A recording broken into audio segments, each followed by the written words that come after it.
Welcome to my class. हमारे class में आपका स्वागत किया जाता है, वेलकम किया जाता है। हमने क्लास 11th का आज टॉपिक कौन सा लिया है? केएमटी। केएमटी का मतलब होता है काइनेटिक मॉलिक्यूलर थ्योरी। ठीक है, काइनेटिक मॉलिक्यूलर थ्योरी, इसको हिंदी में क्या कहेंगे? अणुगति सिद्धांत। ठीक है ना, अणुगति सिद्धांत। तो हमने क्लास में या पिछले लेक्चर में डिस्कस किया था आदर्श गैस समीकरण, मतलब आइडियल गैस इक्वेशन को डिस्कस किया था।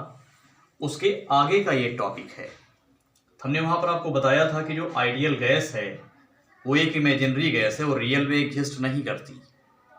ठीक है, तो आइडियल गैस रियल में एग्जिस्ट नहीं करती है, वो एक इमेजिनरी गैस है, एक काल्पनिक गैस है जो वास्तविक जीवन में नहीं पाई जाती। ठीक है, तो यहाँ पर अगर हम गैस की बात करें आइडियलिटी एंड नॉन आइडियलिटी के बेसिस पर, तो गैस हमारी कितने टाइप की होती है स्टूडेंट्स? गैस हमारे दो टाइप की होगी यहाँ पर, एक होगी आइडियल, ठीक है ना, और दूसरी होगी रियल गैस। एक होगी आइडियल गैस और दूसरी होगी रियल गैस। तो जो आइडियल गैस है और रियल गैस है, इन दोनों के लिए काइनेटिक मॉलिक्यूलर थ्योरी के पॉइंट्स डिफरेंट होंगे। मतलब इन दोनों प्रकार के गैस के लिए, इसको बोलते हैं आदर्श गैस, इसको बोलते हैं वास्तविक गैस। तो आदर्श गैस तथा वास्तविक गैस, इन दोनों के लिए जो अणुगति सिद्धांत है उसके कुछ बिंदु जो है भिन्न भिन्न होंगे और कुछ बिंदु एक जैसे होंगे। तो जो भिन्न भिन्न बिंदु हैं उनको हम अलग अलग समझेंगे। तो सबसे पहले हम बात करते हैं आइडियल गैस के लिए केएमटी की, मतलब काइनेटिक मॉलिक्यूलर थ्योरी की। तो केएमटी फॉर आइडियल गैस। और क्योंकि हम इंग्लिश में कंफर्टेबल हैं इसलिए हम इंग्लिश में लिख रहे हैं, बट इसकी हिंदी आपको बताते चलेंगे तो आई होप आपको कंफ्यूजन नहीं होना चाहिए। इसकी हिंदी आपको हम बताते चलेंगे तो आपको कंफ्यूजन नहीं होना चाहिए, और हिंदी आप यहाँ सुन करके अपने नोटबुक में जो है नोट करिएगा।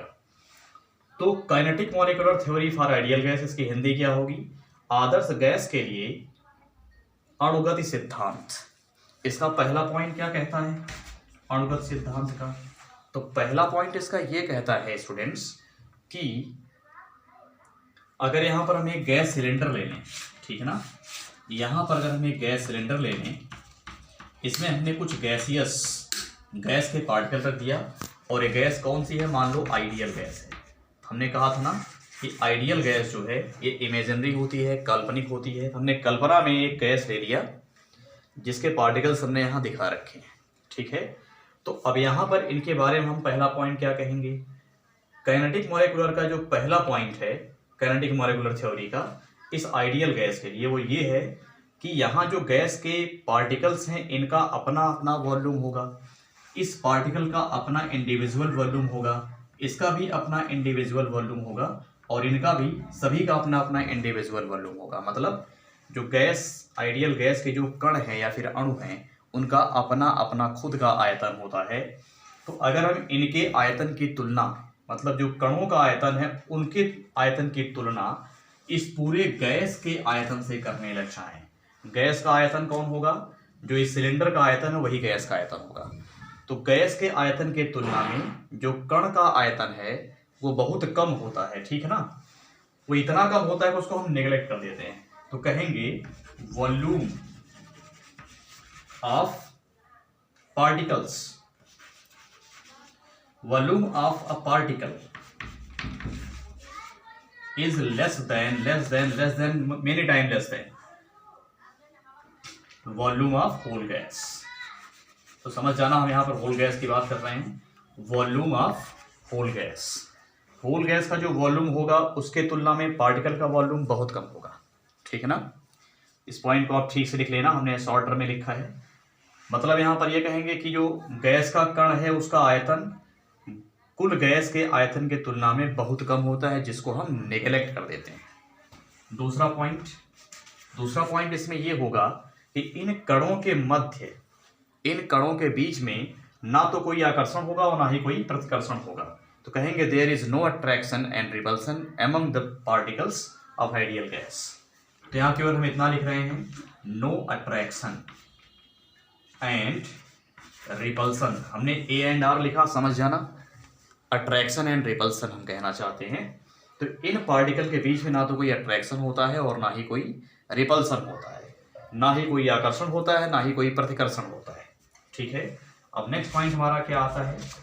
नेक्स्ट पॉइंट यहाँ पर ये आता है कि अगर ये पार्टिकल मूव करेंगे, खैर मूव तो करते हैं क्योंकि गैस है, तो पार्टिकल मूव करते करते एक दूसरे से टकराते भी हैं। एक दूसरे से टकराने के साथ साथ जो सिलेंडर की वॉल है उससे भी टकराते हैं, सिलेंडर के दीवार से भी टकराते हैं। तो यहाँ पर टकराना मतलब क्या होता है? कोलिजन। तो पार्टिकल में जो है कोलिजन होता है, और ये कोलिजन दो टाइप का है। कोलिजन दो टाइप का होता है यहाँ पर, एक एमंग द पार्टिकल और दूसरा between the particle and wall. तो समझ जाना, यार लिख नहीं रहे हैं हम बोल रहे हैं, आप लोग लिख लेना। पहला कोलिजन कौन सा होगा? कणों के बीच में होगा। ठीक है, पहला कोलिजन कणों के बीच में, जिसको कहेंगे एमंग द पार्टिकल्स। दूसरा कोलिजन कौन सा होगा? कण और इस सिलेंडर के दीवार के बीच में होगा। ठीक है, जिसे हम कहेंगे collision between particle and wall of cylinder. Okay, ये दो टाइप का कोलिजन होगा, और ये दोनों ही कोलिजन कैसा होता है? प्योरली इलास्टिक होता है, मतलब प्रत्यास्थ होता है। ठीक है, ये होता है प्योरली इलास्टिक। अगर ये प्योरली इलास्टिक होगा तो इस केस में जो इनकी नेट ऊर्जा होगी, जो कुल ऊर्जा होगी, वो कांस्टेंट रहेगी। ठीक है, इलास्टिक होने की वजह से जो इनकी एनर्जी होगी पार्टिकल की, कौन सी एनर्जी? Kinetic energy. ठीक है, कौन सी एनर्जी? इनकी काइनेटिक एनर्जी हमेशा क्या होगी? कांस्टेंट होगी स्टूडेंट। ठीक है ना, ये हमेशा क्या होगी? कांस्टेंट होगी। आई होप आपको यहां तक बात समझ में आई होगी। कोलिजन इलास्टिक है, इसलिए काइनेटिक एनर्जी क्या है? कांस्टेंट है। कोलिजन के थ्रू एक पार्टिकल की एनर्जी कम ज्यादा हो सकती है। जितना मान लो एक पार्टिकल की एनर्जी कम होगी, उतना दूसरे में शिफ्ट हो जाएगी। तो इस हिसाब से अगर हम देखें तो पूरे गैस की जो काइनेटिक एनर्जी है वो हमेशा कांस्टेंट रहेगी, लेकिन इंडिविजुअल पार्टिकल की काइनेटिक एनर्जी वेरिएबल होगी, वेरी करेगी ऑन कोलिजन। ठीक है, और इसी कोलिजन की वजह से जब ये पार्टिकल दीवार से टकराएगा, यहाँ पर क्या करेगा? एक तरह का दाब उत्पन्न करेगा। ठीक है, एक तरह का प्रेशर उत्पन्न करेगा। तो हम कहेंगे कि गैस जो है इसी कोलिजन की वजह से सिलेंडर के वाल पर प्रेशर भी एक्सर्ट करती है।